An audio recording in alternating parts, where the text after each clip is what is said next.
Hey, good morning, everybody. Let everybody come over here.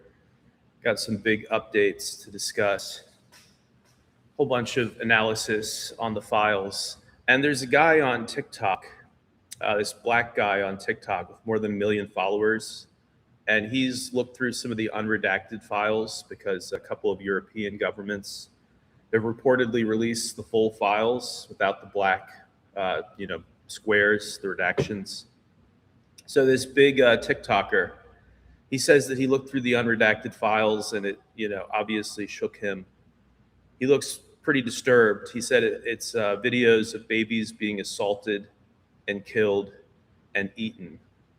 And he has, tens of thousands of comments on his TikTok channel of people looking into the files themselves and being shocked and reaching the same conclusion as him. And so this is getting out there. You got Nancy Mace, a member of Congress, tweeting out just 36 minutes ago on Sunday morning here. You're either on the side of protecting vulnerable children or you're on the side of protecting predators who prey on vulnerable children. There is no middle ground. You're either with the kids or you're against them. I know where I stand, and I'll stay standing until every predator is held accountable. Now, how bad is this stuff? You've got people like Jesse Waters on Fox News who are making this seem like it was just some little, experience for rich people, like going to Disneyland or something, just a different experience. And in the cases where there was compromise, maybe there were some 17-year-olds hanging around. They were photographed with these older men so they can be manipulated later. That's not what these files show at all. That's not what these files show. And then you got CNN and the other networks not even covering this, talking about this Nancy Guthrie disappearance. Some boomer disappeared. Let's spend more law enforcement resources on one missing boomer who's already had a long life and completely ignore the more than 1,000 child victims of these monsters. The media is 100% complicit in this, and they have been all along. So we got, just total vindication on multiple layers at once. You got the CEO of Chuck E. Cheese steps down after his name surfaces in the Epstein files. This stuff is so monstrous. Brian Redban, who is Joe Rogan's former producer, used to be a buddy of mine many years ago. He tweeted out the Epstein files is like 7 9/11s, and the second plane hasn't even hit. That's how big this is. And then we got Owen Schroyer, former InfoWars reporter. He tweeted out, "We had hoped and thought that the right was better than the left. And maybe for a moment it was. And yes, policy and culturally, obviously it is. But it turns out the right has turned into the same hateful cult that we just witnessed from the left for 8 years." Yeah, when you got people like Jesse Waters making jokes about Epstein Island. No, dude, you have kids yourself. You have a family. You have kids. Kids were murdered on an island to please elites. That is not acceptable. And if you think it is acceptable, you need to resign from Fox today. We don't want to hear pro-pedophile jokes. It's not funny. These people, it'll be funny after these people are in the electric chair. After their fair trials and convictions, we can laugh when they're seizing up in the electric chair. Before then, this is not a joke. So Dr. Oz welcomed Epstein to Valentine's Day bash after he became a sex offender. After Epstein was a known convicted sex offender, and Oz serves on Trump's administration. Then we got proof that Epstein was telling victims to lie about their ages. You were going to be 22, not 14, coaching her on how to get through customs. Then we got Epstein ordered a kitty costume as JP Morgan boss thanked the prolific pedophile for the, quote, Snow White fun. These people need to go to prison. Not jokes on the Fox. These people need to go to prison. This is outrageously satanic stuff. So again, I just want to show you guys what's actually coming out versus what the media is saying. Here's one of the files that really messes people up. So there's an image at the top that's redacted in the US, right? That image, that little black square, redacted for US audiences. But again, in France and Germany, they're already looking through the unredacted version. But luckily, there's a description of what that image is right here. Now, the photo shows a girl, her face visible, who looks prepubescent with medium-length dark hair. Several Caucasian men are holding the girl's legs spread open. Her vagina is visible and gashed. There is blood coming out. In the photo's foreground, a man with a white shirt appears to be inserting his hand or something into her. A round, imprinted symbol of some kind is visible on the girl's leg on the underside of her left thigh. In the photo's right-hand corner, there is an arm with a green shirt visible. An arm holds the girl's knee in the air. In the photo's left foreground, there is a profile of a man with long sideburns, and the description goes on. These are satanic rituals. These are literally satanic rituals. These are not politicians hanging out with 17-year-olds and getting into trouble for flirting with them. These are monsters masquerading as people. Monsters masquerading as business executives and elected officials, but absolutely satanic monsters. I mean, Epstein said in the files that babies taste like cream cheese. Milk curdles in the stomach due to high acidity and forms clots. These monsters fed babies milk before slaughtering them so that they would taste better. That's what researchers are coming out with. So quite different from the whitewashing that Fox News is trying to do.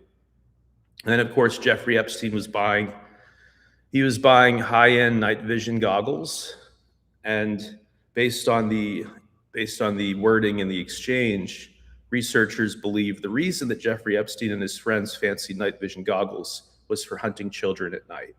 So they like the children to be all ripped up, running through the brush and falling over and stuff in total darkness, while these men have night vision goggles on. Totally satanic, absolutely satanic stuff. But what's also really bad is how the DOJ created a reading room, invited members of Congress in to look at the files unredacted on 4 computers, right? This reading room in DC. And they used the reading room to monitor what the members of Congress were searching for, which is a separation of powers violation, right? You can't have the judicial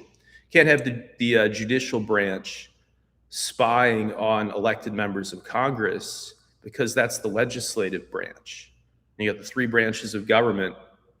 This is founding fathers stuff. This is literally founding fathers level stuff, is you don't have your Justice Department spying on members of Congress, because that destroys the separation of powers. Checks and balances go away if an extension of the White House, the DOJ, is able to spy on members of Congress. So here's what actually happened. On Wednesday, February 11th, 2026, during a House Judiciary Committee hearing, Reuters photographers captured a high-resolution image of Attorney General Pam Bondi's briefing binder. She had this binder on the desk. The binder contained a document entitled Jayapal Pramila Search History. It listed specific files and keywords that Representative Jayapal had searched for in the DOJ's secure viewing room, just 24 hours prior. So they had screenshots of what these members of Congress were looking for, and a photographer caught, a side shot of it. So she had a little burn book with her, with facts, as well as the specifics of which files the members of Congress had already viewed. The admission, the DOJ has confirmed to the Guardian and CBS that they are actively logging all searches made by lawmakers on their systems, claiming it is to, quote, protect victim information. No, it's not to protect the victims, because these Satanists in DC don't give a shit about the victims. It's to protect themselves. It's to see how far are these members of Congress digging in? How much are they figuring out? So the legal argument, again, Representative Jamie Raskin and Representative Thomas Massey are leading the charge here on 2 fronts, intimidation and surveillance. Raskin has formally requested the DOJ Inspector General investigate this as spying. That's what it is. They're spying on members of Congress. The legal argument is that the executive branch, through the DOJ, is monitoring internal investigative processes of the legislative branch oversight, which is a, quote, blatant violation of the separation of powers. See what I was just saying, basically. False pretenses. Lawmakers were also told the DOJ would only log when they entered the room. They were never told their specific search queries and document views were being tracked and handed to the Attorney General for use in a hearing. That's scary. That's actually legitimately scary. The 3 million page withholding, the mandate here was HR 4405, the Epstein Files Transparency Act, or EFTA. So HR 4405 passes into law. It is signed on November 19th, 2025, and it mandated the release of all investigative materials within 30 days. Now, despite releasing 3.5 million pages on January 30th, 2026, the DOJ has admitted that millions more pages remain withheld. They are claiming these are, quote, duplicative or privileged. What does privilege mean in this instance? When the law says you have to release all of it, what does privilege mean? Representative Robert Garcia and Representative Dave Min on the House Oversight Committee are accusing Bondi, the Attorney General, of breaking the law here. They argue that under HR 4405, the DOJ actually has no legal authority to decide what is duplicative. They are required by law to turn it all over to the committee. They've noted abuser protection. Representative Massey pointed out a, quote, massive failure where the DOJ redacted the name of billionaire Les Wexner from a 2019 FBI document where he was explicitly labeled an Epstein co-conspirator. And yet they exposed victims. So while covering for this billionaire, they simultaneously accidentally released an unredacted Epstein victim list containing dozens of names. HR 4405 specifically states redactions cannot be used for, quote, embarrassment, reputational harm, or political sensitivity. Massey's argument is that the DOJ is doing the exact opposite, protecting the powerful while exposing survivors. So the House Judiciary Committee has signaled that contempt of Congress proceedings are on the table, which is good. On the table if the remaining files aren't delivered by the next deadline, which is expected this coming week.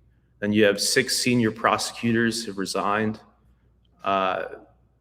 in protest of how these files and federal shootings and all this stuff is being handled, right? The shootings out in Minnesota involving DHS and all that. So 6 senior prosecutors have resigned. And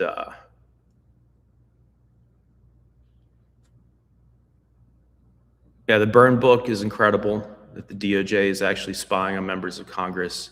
And then we've got the torture video email for people who want to do research on their own. We've got document ID. So if you go to justice.gov/Epstein and you want to look for document ID EFTA 006661117. What are the odds, right, in this incredible torture video? The actual serial number for the document and for the video is 666117. So again, document ID EFTA 006661117. And this shows an email. Where are you? Are you okay? I love the torture video. I love the torture video. And the recipient says, I am in China. I'll be back in the US second week of May.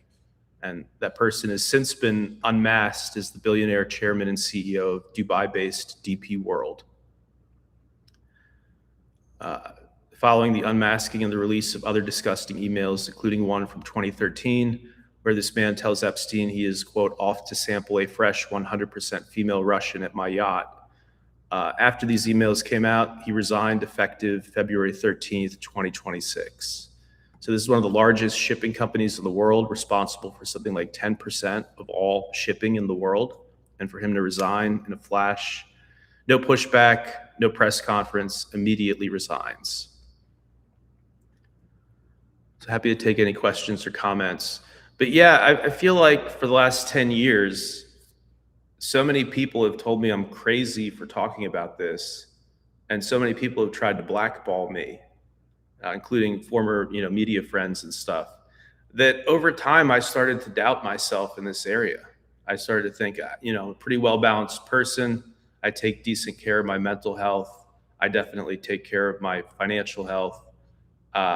I try to keep a good social circle and stay in touch with people I care about. And I think I'm a competent person. I think I'm a competent adult. But in this one area, I had to consider that maybe I just got it completely wrong. Maybe I messed up my life because I misread some really bizarre pizza emails that came out 10 years ago. And maybe everybody else got it right. Maybe the high school teachers who said I was an idiot for covering this, and this ex of mine who would always berate me about how stupid and gullible I am that I believe that Pizzagate stuff, how pathetic I am that I ruined my career talking about something that is just a total hoax. So people like that would constantly dump on me. And eventually I started to believe it. How could you not? 10 years of people saying I was crazy. So I assume, hey, I'm good at investing. I'm good at writing, but I may have gotten this story completely wrong. And as a result, I'm going to withdraw from society a little bit. I'm going to withdraw. I'm not going to give you guys my 100% because I'm not sure if I'm the real thing. Isn't that incredible? And meanwhile, these fucking pedophiles are the ones who should be withdrawing from civilization, not people who got it 100% right. Not folks who got all this 100% right, referring to babies as pizzas. What did I say literally 10 years ago? They're using pizza as a code language for babies. They're literally harming children and babies. That's what I was saying. And we had a lot of people in Bitcoin who branded me a crazy person. And now we know some of these people are literally connected to Jeffrey Epstein. We now know some of the biggest Bitcoin companies were sucking up to Jeffrey Epstein for funding more than a decade ago. I wouldn't have been a Bitcoin fan if I had known that. And now I'm really not. I think Warren Buffett knew when he said you could give me all the Bitcoin in the world for $25 and I would give it back. He said something like that. You could give it all to me for $25, I'd give you the blockchain back. I think it's because he knew, right? If he was friends with Bill Gates and others who went to the island, I think one of those people must have told Buffett, Bitcoin is not what it appears to be. It's being run by the globalist Jeffrey Epsteinites. It's being run by these people who want to destroy national power, destroy the dollar, and have their own untrackable currency for paying for pizzas. Now we understand Bitcoin Pizza Day. Although I think they were just buying actual pizza, it shows the underlying culture. It shows from day one, there was a sick underlying culture. And these people knew, not all of them, but certainly when you call it Bitcoin Pizza Day and you make all these jokes about pizza, when you've been to Epstein Island, you know exactly what you're doing. And you're actually signaling to others what you are. Yeah, if 10 years, people tried to humble me and belittle me, and not good to do that to smart people in a supposedly free society, just to cover up this retarded filth. Not good. Quote, he ate them. Newly released iMessages from 2018 show Woody Allen and Epstein talking about eating hearts and bones. Epstein, he didn't just cause heartburn, he ate them. That's Epstein's email to somebody. He ate hearts. And then Woody Allen says, at least I'm thinner. And Epstein says, because you also eat the bones, providing fiber. And Woody Allen replies, I don't like waste. Are these people joking? They weren't doing a public, set. This is a private iMessage exchange. Are these people joking, or are they fucking cannibals who kill kids? And did I need to be silenced and mocked for 10 years? I've already gotten a few emails of people apologizing to me. I appreciate that, I guess. At no point did you consider that I could have been right, Anyway, thank you guys.